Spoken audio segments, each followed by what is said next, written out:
If you've ever felt like you're just constantly running on a treadmill just to keep up, or maybe you're pushing yourself to the absolute brink of collapse all for the sake of progress, well, you're definitely not alone. Look, today we're jumping into an explainer on a really fascinating ancient Buddhist parable, and honestly, it perfectly diagnoses our modern epidemic of burnout and exhaustion. We're going to explore the story of the log on the river. It offers this incredibly powerful, super relevant framework for understanding exactly how we're spending our energy every single day. But more importantly, it actually shows us how we can finally stop fighting the current and find some genuine balance in our lives. But right before we analyze the modern trap of hustle culture and unpack exactly why we're so obsessed with forcing progress, we need to completely shift gears. Step back in time with me for a second. Contrast your typical busy, chaotic, notification-filled morning with this scene. Picture the quiet banks of a wide, flowing river. The Buddha is sitting there, just watching the water move steadily toward the distant sea. The afternoon sun is casting this beautiful, warm glow over the landscape, and for a long time, he just sits there, simply observing the natural, completely effortless momentum of the current. It's pretty much the exact opposite of our frantic modern mindset, right? So suddenly, the Buddha points out into the middle of the river, and right there, a large, heavy log is floating downstream. He uses this simple piece of drifting wood to make a really profound observation to the listeners gathered around him. It was an observation that's designed to completely reframe how we think about effort, our final destination, and just the natural flow of life in general.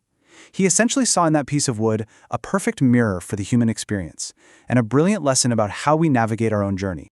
He turned to the group and explained that if the log avoids getting caught on the near bank, and if it doesn't get caught on the far bank, or sink into the mud, wash up on dry land, or rot from within, the river's natural momentum guarantees its safe arrival at the sea.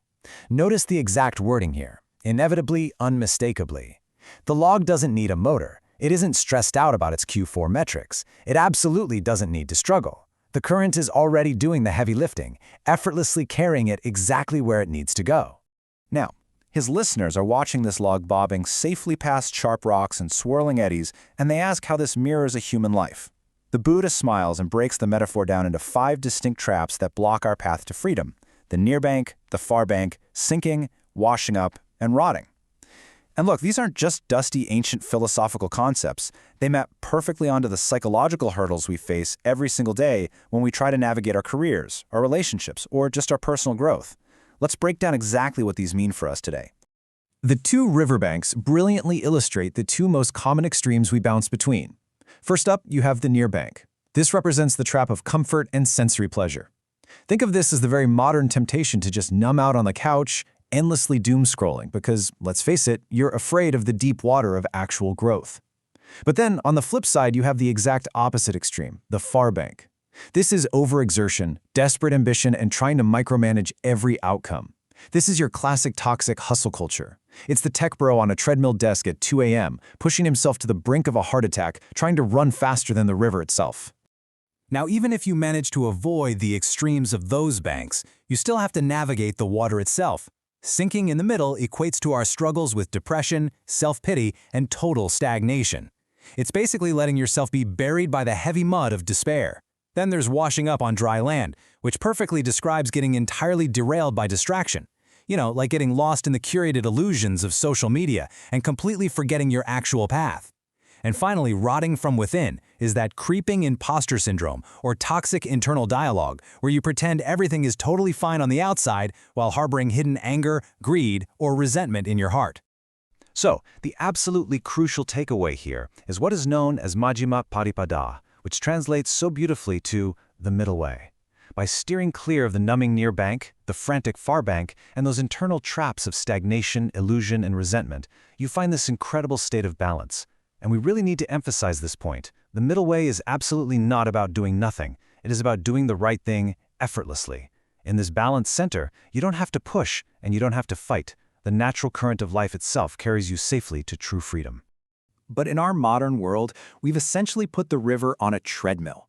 We are so deeply conditioned to believe that progress strictly requires brute force, which means millions of us are living our entire lives permanently parked on the far bank. We're just trapped in this relentless cycle of anxious striving and perfectionism.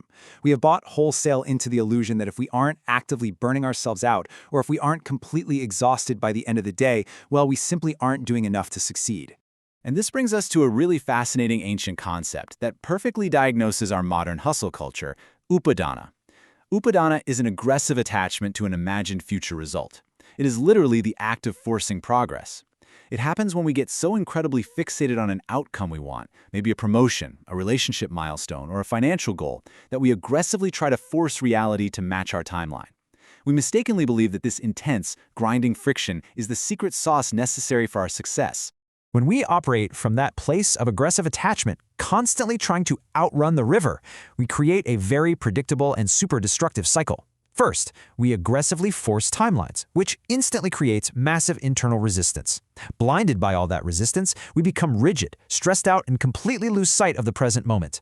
We stop seeing the opportunities sitting right in front of us.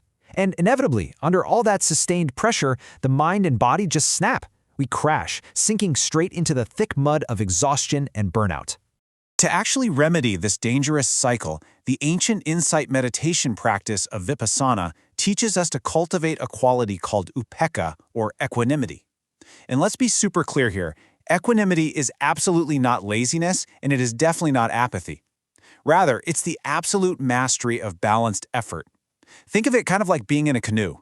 Equanimity is having the wisdom to know exactly when to pick up the oars and paddle hard, and exactly when to put those oars down, take a breath, and let the current safely carry you forward. Through the practice of mindfulness, we can genuinely learn to steer our awareness right down the center of the river. We stop clinging to the comfortable distractions of the near bank, but we also finally stop exhausting ourselves on the far bank of forced ambition. Practically speaking, on a random Tuesday afternoon at work, this means you still send the emails, you still build the business, and you absolutely do the hard work. But you do it without that frantic, stomach-churning anxiety that you somehow have to control every single outcome and timeline. I want you to pause and think about your own life right now.